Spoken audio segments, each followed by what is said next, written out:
Japan biosecurity legislation. इन legislations को तैयार करने के लिए Japan Ministry of Health, Labour and Welfare involve है। Actually, this ministry deals with the two pillars of biosecurity. One is the surveillance of infection and the infectious diseases, that how the infectious agents should be processed, handled and stored.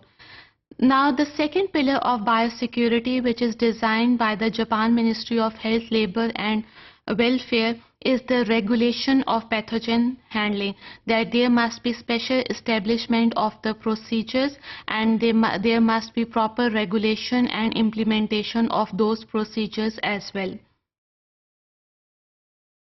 Now, Japan has created a different way. They screened foods, even human beings, vectors at the point of entry into the Japan. So food, vectors and even human beings are screened whenever they enter into the state of Japan. Then Japan Ministry of Agriculture, Forest and Fisheries deals with the health issues of animals and plants as well.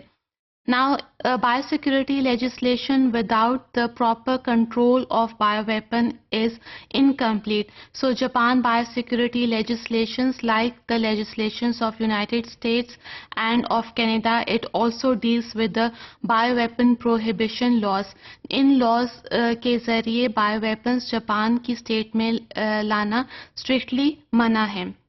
So if we want to deal with the biopathogens that are lethal for the human beings for research purpose, then we have to take special permission from the Japan ministry so that they can enter into the Japan state.